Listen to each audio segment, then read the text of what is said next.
Dans cette vidéo, nous aborderons l'évolution d'un état non stationnaire dans un puits infini unidimensionnel dont la largeur double brutalement. Pour cela, nous nous appuierons sur les CDF 3.2 et 10.2.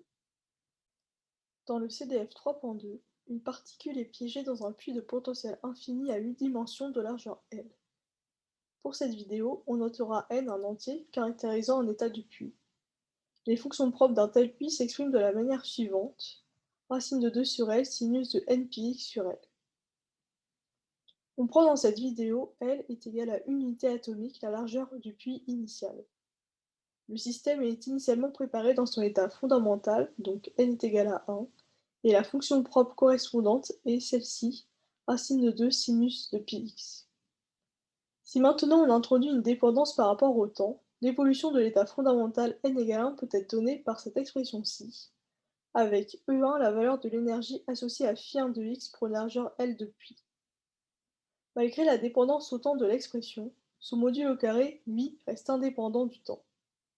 La probabilité de présence est ainsi indépendante du temps. Par conséquent, il s'agit d'un état stationnaire de puits de largeur L en unité atomique. Puis, à l'instant t égale 0, la largeur du puits double, passant ainsi de L à 2L, donc de 1 à 2. Ce type de perturbation est dite soudaine, contrairement à une perturbation dite adiabatique, qui, elle, se produit lentement. Lorsque la largeur de la boîte double, l'hamiltonien du système est alors modifié. Par conséquent, l'état propre du puits de largeur 1 n'est plus, après élargissement du puits, un état propre du nouvel hamiltonien. Autrement dit, la fonction d'onde de la particule préparée dans l'état fondamental pour le puits de largeur L n'est plus une fonction propre du puits de largeur 2. C'est désormais l'hamiltonien du puits de largeur double qui gouverne la dynamique et génère ainsi l'évolution. L'état initial de l'évolution peut cependant être décomposé sur la base des fonctions propres associées au puits de largeur 2. Cette base est composée des fonctions propres suivantes: les phi de n pour L égale 2, qui sont égaux au sinus de n pi x sur 2. L'état ainsi décomposé n'est en revanche plus un état stationnaire. Il évolue au cours du temps. En représentation spectrale, on écrit un état du système comme combinaison linéaire de fonctions propres de l'hamiltonien engendrant l'évolution temporelle. La décomposition en représentation spectrale est la suivante: les phi de 1 pour L égale 1, qui sont égales à la somme sur n des Cn fois sinus de n pi x sur 2. Les coefficients Cn de la combinaison linéaire correspondent au recouvrement entre la fonction d'onde de l'état initial, phi de 1 pour L égale 1, et les fonctions propres du nouvel hamiltonien, phi de n pour L égale 2. On détermine alors les coefficients Cn de la combinaison linéaire en montrant que pour tout n pair, différent de 2, une fonction d'onde propre du puits de largeur L égale 2 unités atomiques est impaire par rapport au centre du puits situé en x est égal à 1 unité atomique. De plus, si n est égal à 4, 8, 12 ou tout autre multiple de 4, une telle fonction d'onde est également impaire par rapport à x qui est égal à 1 demi unité atomique. Cette position particulière, x égale 0,5 unité atomique, est le centre de l'intervalle d'intégration pour déterminer c. On vérifie alors simplement que dans ce cas, les Cn sont nuls.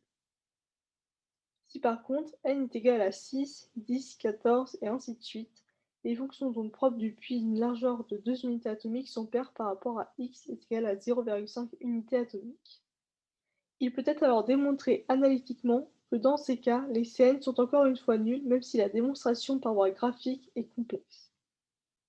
Ces propriétés sont reproduites dans le CDF 3.2, qui illustre bien le fait que les fonctions propres psi de n pour une largeur de puits égale à grand N fois L d'un opérateur hermitien d'un puits de largeur n fois L constitue une base de choix pour décomposer une fonction d'onde quelconque psi j pour une largeur de puits L. N peut prendre des valeurs 2, 3 ou 4, et ainsi le puits double, triple ou quadruple de largeur. Dans notre cas, nous fixerons n est égal à 2. Le paramètre nmax représente le nombre de fonctions propres psi de n constituant la base spectrale du grand puits dans laquelle doit être décomposée la fonction d'onde du puits de largeur L, phi de j. Enfin, le paramètre j définit l'état du puits de largeur L que l'on décompose sur la base des nmax, fonctions propres du puits de largeur n fois L. Ici à gauche est représentée en noir la fonction ψj de L que l'on va décomposer sur la base spectrale du puits de largeur n fois L. En rouge, il s'agit de la combinaison linéaire définissant la décomposition de φj de L sur la base des nmax psi n pour un pi de longueur n fois L. L'objectif est d'augmenter le terme nmax afin que les courbes noires et rouges se superposent avec la plus grande justesse possible.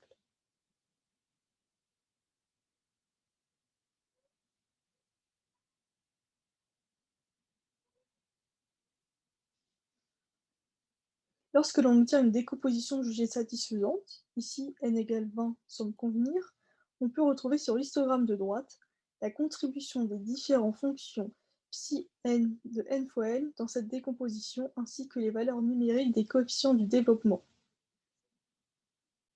Donc tout d'abord, dans notre cas ici, 0,6, puis 0,7, puis 0,3, et ainsi de suite. Plus cette valeur est élevée, et plus la fonction propre à laquelle est associé le coefficient aura un point important dans la décomposition. On peut noter que la valeur des Cn diminue assez rapidement au-delà d'un certain seuil, et ce, quel que soit le paramètre j ou la largeur du puits n fois L. Ces coefficients dépendent surtout du rapport entre la largeur initiale et finale du puits, mais aussi de l'état initial étudié. Ce qui est remarquable et a été démontré est que les coefficients Cn pairs sont tous nuls sauf celui pour n égale 2, lorsque le puits double et que l'état initial est préparé dans l'état fondamental du puits de largeur L. Pour l'état fondamental, c'est-à-dire j égale 1, une largeur du grand puits qui vaut 2L, soit n égale 2, C2 est le coefficient maximal. Il s'agit du coefficient Cn avec n égale j fois L. Il correspond au recouvrement maximal entre φ1 de L égale 1 et φ2 de L égale 2. C'est ce qu'on voit ici sur les schémas suivants. Donc sur cette figure, on a représenté à chaque fois la fonction d'onde φ1 de L pour un puits de largeur grand L et les fonctions d'onde φn pour un puits de largeur grand L. Et ce qu'on constate, c'est que c'est bien pour n égale 2 dans le puits de largeur 2L que le recouvrement avec la fonction d'onde φ égale 1 du puits de largeur L est maximal, ici en vert en haut à droite. Cette décomposition dans la base spectrale engendre, comme énoncé précédemment, un paquet d'ondes qui évolue au cours du temps dans le nouveau puits dont la largeur a soudainement doublé. Sur le CDF, le modulo carré du paquet d'ondes est représenté en triplin bleu, sa partie réelle en tiret rouge et sa partie imaginaire en pointillé vert. Au tenté, le paquet d'ondes prend l'expression suivante. Le comportement de ce paquet d'ondes au cours du temps implique des facteurs de phase dont l'expression est donnée juste ici. Ces facteurs de phase contiennent une énergie qui se trouve être la valeur propre, c'est-à-dire la solution de l'équation de Schrödinger indépendante du temps, associée à la fonction d'onde propre du puits double lorsqu'on lui applique l'hamiltonien générant l'évolution. Pour un puits infini à une dimension, les valeurs propres prennent l'expression suivante avec m égale une unité atomique, L égale une unité atomique et h bar égale une unité atomique. On obtient alors l'énergie suivante. Les facteurs de phase peuvent ainsi s'écrire avec cette expression. Le module au carré du paquet d'ondes ainsi que ses parties réelles et imaginaires sont ici représentés en fonction du temps t fois tau. La présence de ces facteurs induit des interférences dans le paquet d'ondes. Lorsque toutes ces phases valent 1, le paquet d'ondes se retrouve être identique à celui de l'état initial, c'est-à-dire que la partie réelle et la partie imaginaire reprennent leur valeur initiale. Ceci se réalise pour un temps nommé temps de renaissance, et dans notre cas, c'est l'instant où pi carré fois tau sur 8 égale 2pi, d'où tau égale 16 sur pi. On remarque que le module au carré ne reste pas constant lorsque le temps s'écoule. Par conséquent, l'état n'est plus stationnaire lorsque la largeur du puits a doublé, comme ce qui a été prédit précédemment. Analysons désormais le comportement en 1/2 de tau. Lorsque t égale 1/2, le temps correspond à la demi-période de renaissance. On peut noter que le paquet d'ondes se retrouve dans la partie droite du puits. Celui-ci subit une translation vers la droite d'une valeur de L par rapport à sa position initiale, c'est-à-dire pour t égale 0. On remarque également qu'au temps 1/2 de tau, la partie réelle du paquet d'ondes est désormais négative alors qu'elle était positive à l'instant initial. La partie imaginaire, elle, est nulle. Comme expliqué précédemment, tous les coefficients Cn pairs étant nuls, sauf pour n égale 2, on peut écrire la fonction d'onde de la particule préparée dans l'état fondamental du puits de largeur 1 comme la somme de deux termes en fonction de la parité de n. Cette expression se retrouve juste ici et on peut également exprimer son module au carré. Par voie graphique, on peut identifier l'allure de ces deux termes. En effet, on sait que la fonction d'onde initiale est localisée entre 0 et 1 unité atomique et que les fonctions du puits double sont elles délocalisées entre 0 et 2 unités atomiques. Ainsi, la somme de ces deux termes doit s'annuler entre 1 et 2. En effet, dans la région entre 1 et 2, les deux termes sont les mêmes au signe près, de telle sorte que leur somme s'annule entre 1 et 2. Vu que le terme 2 contient seulement les fonctions propres du double puits avec n impair, on sait que l'allure entre 0 et 1 est la même que l'allure entre 1 et 2, car ces fonctions sont symétriques par rapport au centre de la boîte après élargissement. Par conséquent, le terme 1 et le terme 2 sont les mêmes dans la région entre 0 et 1 et sont de même signe. On a ainsi, lorsque le temps est un demi de taux, les facteurs de phase qui prennent cette expression valant moins 1 pour les n impairs et plus 1 pour le cas n égale 2. Par conséquent, l'expression de la fonction d'onde au temps t égale 1 demi de taux est juste ici, et celle de son module au carré se trouve juste en dessous. Le signe moins vient du fait que tous les facteurs de phase dans la somme valent moins 1 pour n impairs.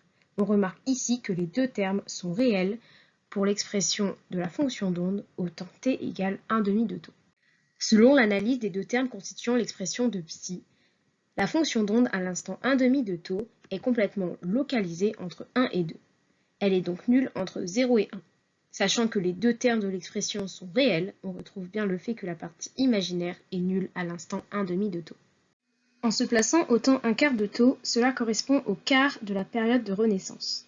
On peut noter que le paquet d'ondes se retrouve délocalisé sur l'ensemble du puits. On remarque également qu'au temps 1 quart de taux, la partie réelle du paquet d'ondes est désormais positive de 0 à 1, puis négative de 1 à 2, alors qu'elle était positive à l'instant initial. La partie imaginaire est ici non nulle. Comme précédemment, on peut établir l'expression de la fonction d'onde au temps t égale 1 quart de taux. Cette expression vient du fait que lorsque l'on est au temps 1 quart de taux, tous les facteurs de phase valent -i pour n impair et 1 pour le cas n égale 2. Cela explique également l'existence d'une partie imaginaire non nulle pour cette fonction d'onde. Le module au carré de cette fonction d'onde s'exprime de la manière suivante. Ce module présente un 0 lorsque x égale 1, donc au milieu de la boîte de largeur 2. La partie réelle est égale au premier terme de l'expression de la fonction d'onde et la partie imaginaire correspond à l'opposé du second terme. Ainsi, par dédoublement soudain de la largeur du puits, la fonction d'onde relative à la particule contenue dans le puits n'est plus une fonction propre du puits double. Les lois de la dynamique quantique prévoient alors une évolution temporelle du paquet d'ondes. Cette vidéo a permis d'illustrer notamment le phénomène de renaissance en s'intéressant plus particulièrement au temps de demi-renaissance et de quart de renaissance.